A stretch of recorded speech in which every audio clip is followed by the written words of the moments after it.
Hiya, loves. Happy Pride weekend. It's Brighton Pride weekend. Welcome to the Gaily Digest. I am Nigel. And I am Joshua. Welcome, Joshua. You excited about it being Pride weekend at Brighton? I'm excited for everyone who's there, but I'm not there. So the excitement for myself is not there, I'm afraid. Oh dear, bless you, bless you. But yes, we have got another pack show for you this weekend on Brighton Pride weekend. One of the biggest prides in the UK, I think. But anyway, without further ado, let's crack on with the show.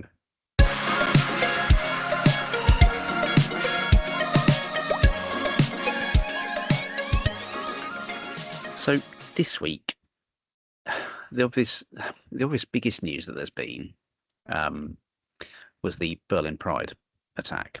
So that's obviously going to be, I think, the focus for In Conversation this week. So that's how we're going to be going forward with this today. And so effectively, we're amalgamating our news this week with In Conversation because I think it's very important that we do discuss the points around Berlin Pride and the attack that took place.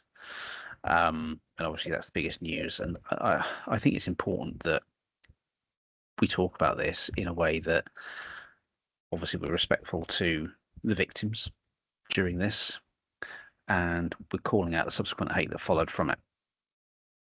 Now, Berlin Pride, as everyone knows, was subject of what was believed to be a terrorist attack, where a vehicle was driven into a crowd of revelers, leaving one that was sadly killed, and quite a few others. It was reported several, but I think it was double figures, wasn't it, that were injured and seriously injured in the attack.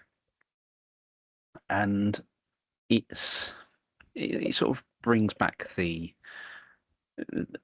feeling and the argument of this is why we need Pride, because we are seeing things, not necessarily things on this scale, but we are seeing hatred and discrimination in society, not just in the UK, but all over the world. And I don't know about you, Josh, but I think it's frightening. It is, especially since we seem to be rolling back. I know we keep saying it, we keep rolling back for some reason. But I just think, like, if everybody just mind their own business and just didn't care about who people love or who people want to be, imagine how much better the world would be. Like, I don't understand why you can't just go through your life and just focus on yourself, and you know what I mean? Like when I go out, I'm just doing my own thing. I don't care what anyone else is up to or doing, as long as it's not illegal. But if someone's just getting on with their day, doing whatever they enjoy, it doesn't even faze me. I don't even think about what anybody else wants to do. So I don't understand why these people are so obsessed. But I think, like you said, because the media are just obsessed and the far right are obsessed with us, they just keep bringing up any opportunity to attack us. And this constant fuel that's online and in the newspapers and on the telly, it just kind of gives people the belief that they have a free pass to use slurs and attack us and be violent, and that it's acceptable, especially when we have literally leaders of like the leader of America, the orange turd, and then we've got and we've got Farage, the frog-faced dickhead. People like that who I love your descriptions. People who follow them and see the way they talk about us and the way they treat us and the way they want to treat us, they just think it's acceptable. And they think if people in power can do it, then I can. And that's just where we're at now. And it's just, and I think, although I think it's a shame that there's someone else, the crafty wank, Darren Grimes, he seems to have jumped on it. He only seems to care because it happened to be apparently somebody who is Muslim that did the attack. And it's this faux outrage that they do. It's like they get excited that it's someone who isn't white. It's the same as any other attacks that happen, or if a woman gets assaulted or anything. If it's a white person, they never mention it. They don't kick off barely at all. If it happens to be someone who is a Muslim or has a name that they think is not English, they just get excited over it. It's like you can hear the joy in their voice, like, yes, I can use this. And he was straight jumping on it, saying this is why people, gay people follow reform. And I thought, no, gay people that follow reform clearly have some sort of mental decline.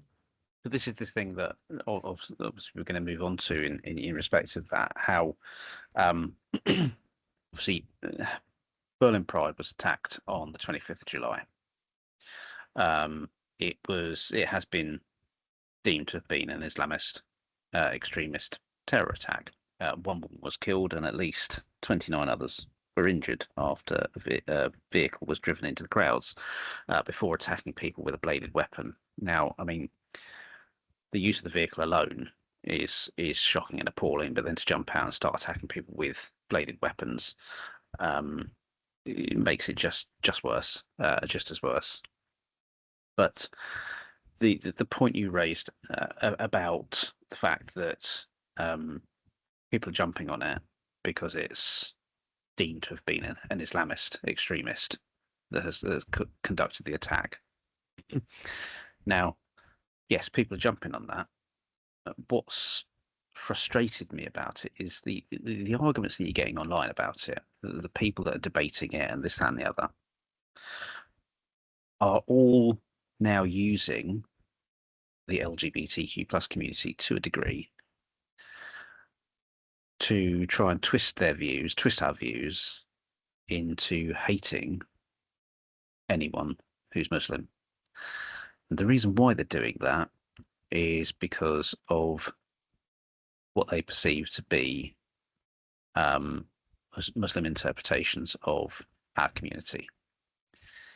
Now, what's angered me is they're obviously using this to try and get us to believe that all Muslims are bad.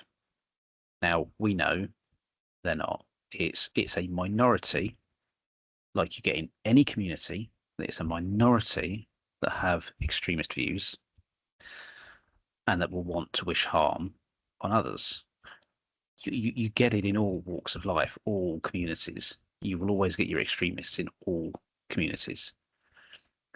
And what's angered me is the fact that they're trying to get us to hate them all and discriminate against them all. So effectively, to use the expression, tarnish them all with the same brush.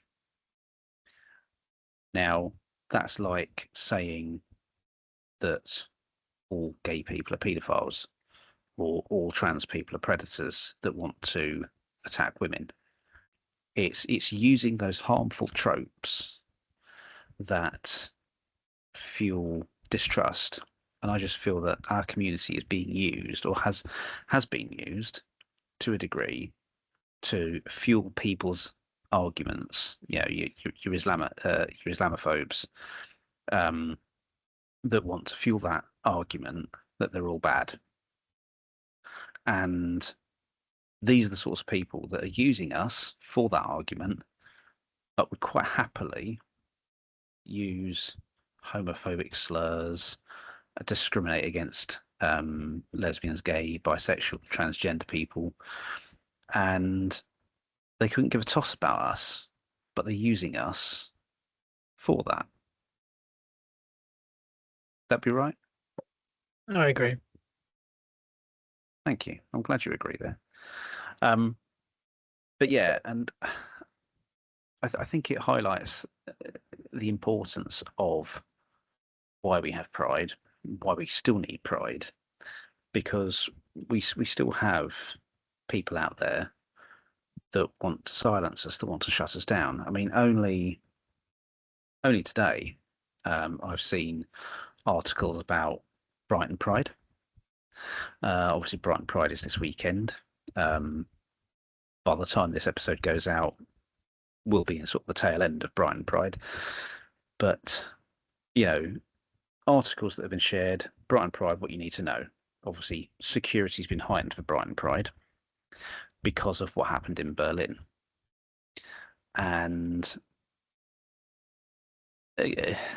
again, even though what happened in Berlin was linked to a certain form of extremism, it doesn't necessarily mean that the threat to Brighton Pride is going to be because of that particular extremism. People from our community get attacked almost every week, whether it be verbally, online, physically. It happens. It always happens. It's going to keep happening until people get educated and people learn that actually, why are we treating these people differently? Why do we feel so angry at them? Why do we feel so hateful towards them? And until that's all changed, it's going to carry on, isn't it? But going back to the point I was making about these articles about Brighton Pride, what you need to know, people that were commenting online on them, saying things like to not be there or to avoid it, thinking they're being clever and funny. And then there were people that were saying things like saying that all we need to do is stop having Pride, stop having these events, and start living life like normal people, or living our lives like normal people, so that we can, and then the discrimination would stop, as if by having Pride, it's our fault we're being discriminated against. Just victim blaming, isn't it? Exactly. I mean, it's suggesting that it's our fault that we're getting attacked because we're having Pride, and these people just don't get that why we have Pride, why it started, why it needs to continue, because of all the hatred out there. And they were talking about, and there were other people that were talking about, we need to stay away from kids. So again, the harmful trope, as if we're all paedophiles, and things like that. And it just highlights that there is that hatred out there. And going back to the other point around how all these people on the right wing that are trying to convince us that we should hate Muslims because they're a threat to us. Well, no, they're not. Not all of them. Yes, I get there's extremists that hold extremist views. I get that, and I will condemn those individuals as much as I would condemn anyone else from whichever community that want to spread hate and want to spread discrimination and those that wish harm on others. But I mean, what do you think about all this, Josh? I just think that it's the same people who say that you can't support Palestine because they'll say if you were there, they'd throw you off a building. You know what they always say, that line, don't they? Mm. And I'm like, just because some people have an opinion doesn't mean that all of those people have the same opinion. And I can still have opinions on subjects and not have it clouded based on biases. And I just think that they definitely, the thing is, they're far right in that they unite, like how we unite under equality and love. They do the opposite. They unite under hatred and division.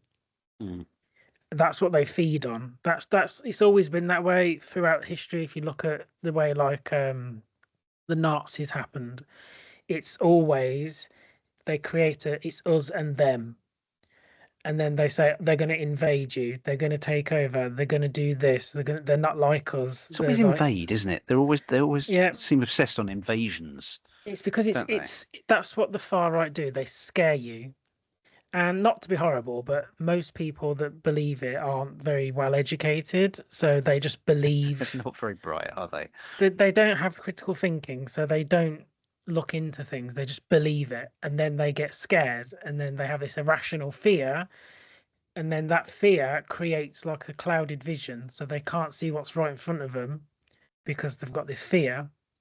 And that's always been a tactic throughout all of time. If you look at the far right that's happened, it's always been that's their tactic. They scare you. Mm. um but yeah, I think it's not about who did the attack, it's about the attack happened. There's been white Christians that have attacked prides. Does that mean that every single Christian in the entire world is evil and that we Mm. shouldn't associate with them? Because you know what I mean? It, Was that kind of thinking is it's a stupid way of thinking. It just, to me, it just shows that you're not very educated because you clearly go for the easiest solution in your brain. But it's like, I mean, when I faced homophobia, I've been abused in person. I've been abused online. I've even been physically attacked. I would say about 98% of those people that have done it have been white British people. I would actually say every single time I have had homophobia, I've experienced it, it has always been a white person, Mm. every, a white British person. Every time I Mm. get nasty comments on socials, I would say it's always a white British person who's Mm. usually some sort of reform or far right voter, It's and it's always the same people. Yeah, I mean, it's like in the wake of the Berlin attack. There were so many people that were commenting on news articles on social media, saying things like usual suspects, or saying that why don't you reveal the nationality of them, this and that, and people going, go on, tell us the religion, this, that, and the other. Before it had been announced, and then after it had been announced, there were other people saying similar things, and also going on about how no white British person or no white person's ever done anything like this. And it's like, Sure. how have people forgotten about David Copeland, who was the Admiral Duncan nail bomber, who was a white British neo-Nazi? How have people forgotten about him? He was the guy that did 3 nail bombings. He bombed a Bangladeshi community. He bombed an area that was predominantly occupied by the black community, and he went to Soho and left a nail bomb outside the Admiral Duncan pub back in 1999. Do they Uh, also forget that our country is literally built on colonialism? and Like I we're literally built on invading countries and making I people just slaves and I killing. And just think I just think that they I just think they genuinely believe ignorance is bliss, or they're just not educated enough to know about history. it's like you see these big fat white blokes with like beer bellies and no teeth, and then they think they are the epitome of the alpha male, the supreme class. And I'm like looking at it and I'm thinking, look at you. You've barely got 10 teeth between the 20 of you. You've no one's got a GCSE in sight, and you're attacking people who are usually The better than you because the they've the, actually the gone. irony is the irony is they probably couldn't even spell GCSE. I've had a convo with someone who's far right before, and they called it GECSs, and I was like, "What the hell's a GECS? Sounds like a disease." But Gex. yeah, they've. I think it's jealousy, because people of color have to work way harder to get through things, and they really do work hard to get through education and become doctors or lawyers or whatever. Even if they don't do that, they work hard to have a better life than what their um, families had before them because of you know, their families have probably used like centuries ago, decades ago, they were probably slaves, or they couldn't vote, they couldn't ride at the front of a bus, things like that. They Mm. know that, so they work twice as hard, probably more, to have a better life and do good. And I think it's jealousy because they don't like to see people who aren't white do better than them. And we always see them waving their flags with like a can of lager at like 11 in the morning. And I'm like, I don't understand what culture you're trying to save, but is that what our culture is then, is it? I think there's a common theme though, isn't there, through minority groups that obviously are essentially covered under the Equality Act, under the protected characteristics. So obviously, if you think about it, throughout history, women were seen as second-class citizens, and they weren't allowed to have jobs, this, that, and the other, and you know that they were heavily discriminated. Or there was the expectation they'd be staying at home, they'd be doing the cooking, they'd be doing the cleaning, this and that, and the man was the person that went out and earned the money and so forth. You've got people from Black and Asian communities, ethnic minority communities that weren't employed. They weren't allowed to stay at B&Bs. You know, they were segregated. They faced incredibly horrific discrimination throughout history. But your average white man was seen as the breadwinner. Was seen, you know, had the easy run, had the easy ride. People from the LGBTQ plus community always face discrimination because laws worked against us, you know, preventing us from being able to engage in sexual acts, get married, anything like that, you know, and disability equality that was practically non-existent. So if you were your typical white British man, and you were able-bodied, you had an easy life. You had an easy life. You just did work, and you brought home the money. Then once you got home, everything was done for you by by your wife. You know, and that's how society was. But obviously, society's changed so much in that there's so much more equality out there, and rightly so, because um, it's such a good thing that we've moved away from a lot of that inequality. But now, a lot of these people, I think, remember the past, and they remember it as the good old days Although because they had it easy. most people, when you think of like back in the day, everybody has kind of rose tinted glasses on. Mm, Because if I was to think about back in the day, my brain's going to be like, oh, I got to just play games and everyone went out and played in the sun and visiting the grandma and blah blah blah. You're always going to think of the good things. mm, But then when I really think about it, I remember the kids club thing I used to go to after school, that started to get shut down and boarded up. And then mm, the swimming baths I went to closed down and I couldn't go anymore with my friends. The park I went to, the pool was closed down because of funding. So when I start thinking about even just as my childhood, there was a lot of things then that were happening, and it mm, wasn't all lovely sunshine and rainbows. And they always say the good old days, and I just think if you look at these good old days that you apparently loved, if we took away everything that you have now that you wouldn't have been allowed to have then, you would not be able to cope. mm, There's so many things that you have now and the privileges and protections that you have now that you wouldn't have had back then. mm, And I think that's the problem. We all have a bit of a rose tinted vision of back in the day.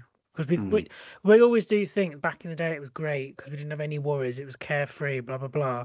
But when you really think about it, it's a lot better now than it was mm. back then. Yeah, and because if you think about back in the day for our community, things were so much worse, so much worse. You know, we've got so much to be grateful of for those from the community that have gone before us, that stood up and fought for our equality, fought for our rights, and made the progress that has happened happen. You know, and that's why we still need pride. That's why we have pride. Pride is there to stand up in the face of adversity and discrimination and the hate that is directed towards our community. It's also a celebration, as we know, to celebrate how far we've come and to celebrate who we are, because we need to, because we're still hated on by sections of different communities. And I say sections because, it's not everyone from each of those communities. But even some of our own communities have a lot of issues with all of us. So true. There's I hate to use the term self-loathing, but I think there is an element of perhaps self-loathing or feeling that we're not helping ourselves, when I would personally disagree. I would say I think we're doing what we can to help ourselves. But we always say don't lift the ladder up behind you, because the people after you will need it too. Yeah. And I think it is our job to strengthen this metaphorical ladder and make sure that it stays down, so people can be like people that are after us can still come up and keep getting higher. And I think that's something a lot of people forget. It's not something that you get to this imaginary top and then you're like, yep, I'm there now. That's it. Everything's great. No more work to be done. That's not how it works. It's even now, like we've mentioned with the race and things, it was horrific back in the day, but even now there's still so much racism and discrimination and stuff after all this time. So I think it's going back up. I think it is. It's a minority online. The minorities online have the biggest voices. I think because they have more time on their hands and they've got more anger. The people that are actually loving and like part of our community that just want everyone to enjoy life and be equal, we're too busy enjoying life and doing things we enjoy. We're not sat at home getting angry and typing offensive comments and slurs and stuff. We're busy outside enjoying life. So that's what we need to remember, that we're outside enjoying life. That's why you don't see as many nice comments. All the nasty ones is because they're not. That's all they've got. They've got nothing else to do. Yeah. So you got the boring people that are sitting indoors online, posting things like lefty tears and stuff like that. And Mum, I just wrote lefty tears to someone online. Yeah, all right. Have a sticker. But yeah, so everyone that's been at Brighton Pride this weekend, everyone that's going to Brighton Pride this weekend, that may be listening to this, we hope that you have enjoyed yourself. We hope you do enjoy yourselves, and most importantly that you stay safe and stay alert. It's horrible that we have to say that, but given what happened in Berlin, I think it's all the more important that you do look after yourselves and have a wonderful, wonderful, fabulous Pride.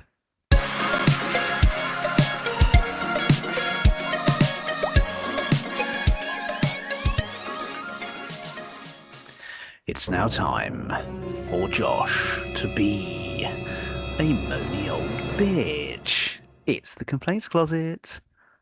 You ready to be moany, Josh? That's a stupid question, Nigel.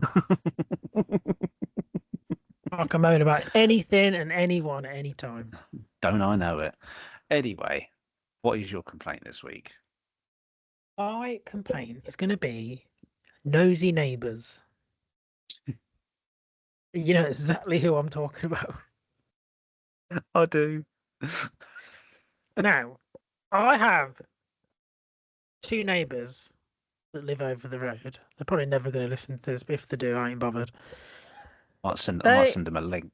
They are the most miserable bastards I've ever known in my life. But there's like a driveway warfare going on. Now, one time we pulled up our car near their drive, and I think it was like literally like 2 inches over the drop curb, just because I was getting out the car to get the stuff, and then Ash was going to move the car to park somewhere else. Within half a second, he comes out, this big fat bloke.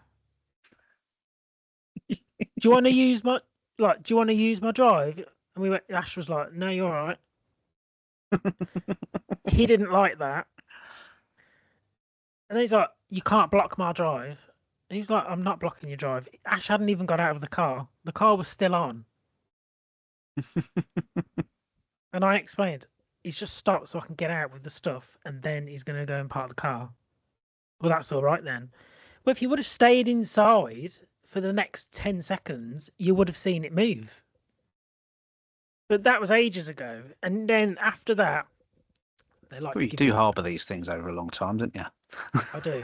This was like a year ago. It continues. But then you hold grudges. If you ever try to say hello to them, you know when you walk past me, you go, "You're right," just because I'm trying to be nice. I want to say all right, and then that's it. I don't want to talk to you. I just want to say that because I'm being nice. They'll ignore you. They'll turn away because they're like middle-aged children. And now it's escalated because it's quite a narrow road because I live in a little village. So to turn the car around, you have to kind of pull in a bit and then turn so you're facing their drive. You're not on their drive, you're just facing it. So I turn the car, I face towards their drive, I go as forward as I can without going on their drive, then I reverse and do a 3-point turn.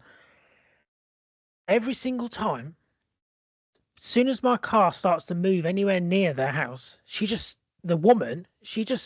must be sitting under that window like a jack in a box. Because the second my car rolls up, she just pops up. It's like a jump scare. She just pops up at the window and just stares at you. And I'm like, hello. Every time. And then she'll stand there and watch you the whole time. Like she's judging the 3-point turn to make sure you do it properly. And the other day, I had my headlights on because it was dark. And as I turned towards her drive, the lights obviously lit up her house. And she just appeared at the window. It was like a scene from The Conjuring.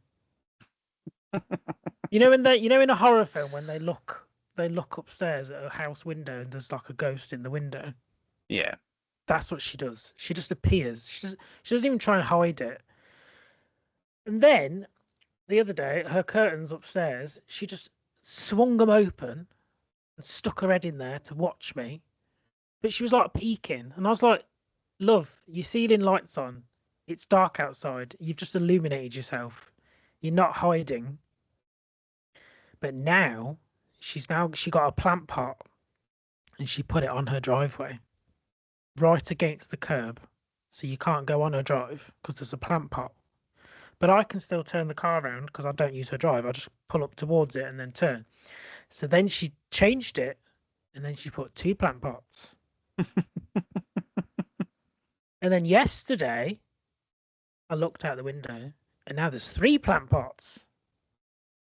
Now these aren't just decorative like in the garden. These are blocking her drive. They're blocking her driveway. So I just keep laughing because I didn't use her driveway anyway. No one did. And now every time she takes the car out, she has to get out of the car, move 3 plant pots, big plant pots, drive a car out, just get out of the car again, put all the plant pots back, and then go. And she has to do it every time now. So now she just looks like an idiot because now she's wasting her own time having to move plant pots when no one was using her drive anyway. This is what I have to deal with. Do you think someone might have used her drive? And even if someone used your drive, just put a sign up and say, "Please don't use my drive," or something like that. Is it illegal to turn on someone's drive? I don't know. Probably not. I believe so. There you go. So. I'm pretty sure you can park on someone's drive. I think they can't actually get the police on you. I don't think. It'd be civil. It'd be a civil trespass, wouldn't it? Exactly. So it's not illegal. And I'm like, and if you were to get it removed, you'd have to get it removed at your own cost, and then try and claim the costs back from the person. But I just don't get it. I just think these people, and it's always white people. It's always white people. Elderly white people, they are the problem of this country. Honestly, every issue I have, it's always a white old person who's been an arsehole all the time. That old man that had a go at me because he wanted to park his car in a space on the side of the street that is public parking. He had a go at me once because my car was there. It's not his space. It's not even a space. It's just a piece of the road that I pay taxes for, that he doesn't pay taxes for anymore. And he's moaning. And guess what? Old white person. Always an old white person. Honestly, I don't know what happens, but they just turn sour and bitter and entitled, and they have too much time on their hands, so they just get plant pots and block their own driveways. And I don't understand it. The irony is when they come back home, they have to then block the road with their car, get out, Yes, I've seen them move all do the plant this. pots, move all the plant pots. They could be holding people up, couldn't they? I have seen them do this. And I'm like, one day someone's going to nick your car because you just leave it running while you go out and get your plant pots. And they're old. They've got to be careful. They're going to end up like slipping and falling in the winter. Plus, their driveway's on a slope, so I really hope one day the plant pots slide and go down the road. And then they'll be like, what happened to me plant pots? But yeah, I'm just sick of... Like, I think we've all got a bit of nosy neighbours in us, but I think it's stupid people that aren't very good at it. Because your neighbours aren't very good at it because, like you say, when they open the curtain to peer out and they leave the light on. Everyone knows you turn the light off. Exactly, because you're just backlit then, and we can see your shadow. You can see your silhouette. But also, stood at the window it's looking the fact that it's the pettiness as well. I love being petty as the next person, but I don't be petty to the point where it's inconveniencing myself. Like putting plant pots over a drive. So every single day, if I go out at 6 a.m. for work or whatever, you've got to get out, move 3 giant plant pots, move your car, park your car, get out, move them back. I look forward to seeing them doing that in the winter. It's going to be joyous because the plants are also going to be dead, so it's just going to look like cheap, and it's cheap plastic pots as well. So they didn't even get ones that look nice. They could have at least put the expense and got those ones with the wheels on it with a little lock. At least then they could wheel them out of the way, but no. Surely they're just better off having a gate or something. Exactly, but I never see anyone use their drive ever. Anyone that turns round, they turn towards their drive, but they never cross over onto it because it's wide enough to do. I've turned around there, and I've got quite a big car, and turning around can be a bit difficult. But you just have to do a few extra. You just have to do a few extra adjustments. But I've never gone on their drive. You end up doing about a 4 or 5 point turn, and that's it. Yeah, but I think once there was an Amazon van, and the front of his car overhung over their drive, but the wheels were still on the road. They didn't like that either. Do you own the air above the drive? What? Honestly, it's these people, and again, white people. I can guarantee you, anyone that annoys you in life, it's going to be an old white person. They're just everywhere. I don't know what it is. There's a problem with older white people. They need a hobby. That's what they need. And it clearly ain't gardening, because them plant pots she's made, Jesus Christ, they look terrible. It looks like she went to B&M, bought the cheapest bush in the bloody reduced aisle and just shoved them in. That's what it looks like. As you'll see when you next visit. True. So, but she's really old, so she might... Well, she's not really old. She just looks really old. I think she's in her 50s, but she looks about 80. I think she's probably going to end up slipping one day doing them. That'd be a shame. Gosh. So, well, it'd be nice. It'd be a shame. But anyway, what do you want to complain about, Nigel? Have we got time? I know it's difficult to compete with my complaint, but you can try. To be fair, my complaint this week is kind of on theme with what we've been talking about already this episode, and it's basically people using our community as a means to hate on other communities. People try to use hate to fuel hate, or use our community, if you get what I mean. And that's obviously in light of the Berlin Pride attack. I just get really frustrated, really annoyed, really angry with people that harbour hateful views for more than one community, but then start to use another community to try and influence them or convince them to then hate another community, probably because that community they hate more. And I just get tired of it all. I just get tired of hate And, being used to fuel more hate. and it's always people who say they're Christians, like we're a Christian country, blah blah blah. And I'm And then you like, think, quote me how a many, verse in the Bible then. or how many times have you been to church in the last Yeah. year? In the last And year. I ain't being funny. You can't say like I'm a Christian, blah blah blah. Christianity's not the most purest of religions either, you know. No, it's not. Not Like at all. look at, you know what I mean? And like, I just don't. If you believe in God, they're basically all the same anyway. If you think about it, it's But like it's, a higher being that created everything. That's what you all believe in. So it's basically the same thing, just a different story told. but yeah, I just think it's just wrong um to fuel more hate using a community effectively as a scapegoat I think that's what they when those unite people, over. but then those people, so for example, people using the gay community to hate on people from the Muslim community, when these people really hate the Muslim community more, but then they still hate the gay community, and they'd sooner abuse us, attack us, and mock us, and make jokes about us, and laugh at gay people being killed or something like that. Um, as much as they would anyone else. And it's just, I just think it's wrong on every level. But And it's fake allyship when it's convenient. It's yeah, performative allyship when it's convenient to them. So yeah, that's true. Sorry. they'll like you said, they'll blame all the Muslims, and Muslims want to kill every gay person apparently. Well, we know But that that's not the case at all. yeah, but if they happen to have a Muslim doctor that saves their life, oh, they're all right. Yeah, Or you know what I mean? If it's they're useful to selective them, hatred, isn't it? yeah, like if you're useful to them, they'll like you. Mm, You're not one of them ones. mm. It's the same as gay people. They'll be like, "Oh, I've got a gay cousin, but yeah, he's great because he just acts normal. He's not like the other ones." You know what I mean? That's not allyship. It's like when It's performative. it's like when you call people out. When you call people out that have been doing that, right?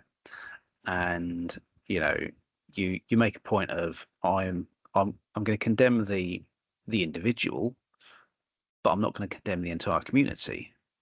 I'm going to condemn the individual for the atrocity that individual committed, but I'm not going to condemn an entire community because of the actions of one.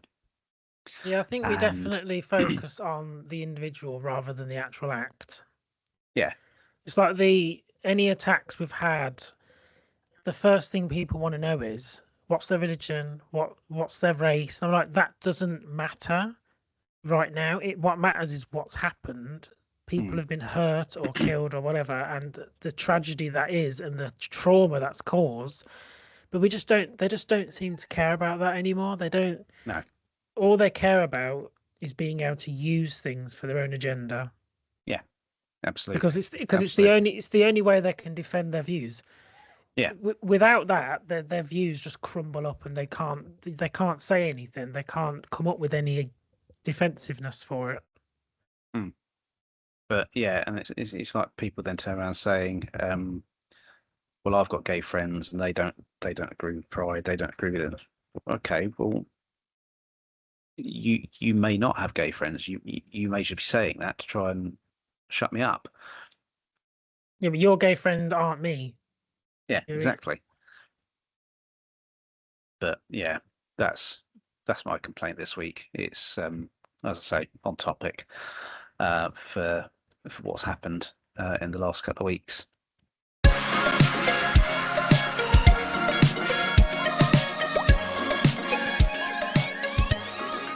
And that is all we've got time for this week. We hope that you enjoyed the show. It's been quite a serious one, really, this week, given what we've had to talk about and what we've been discussing.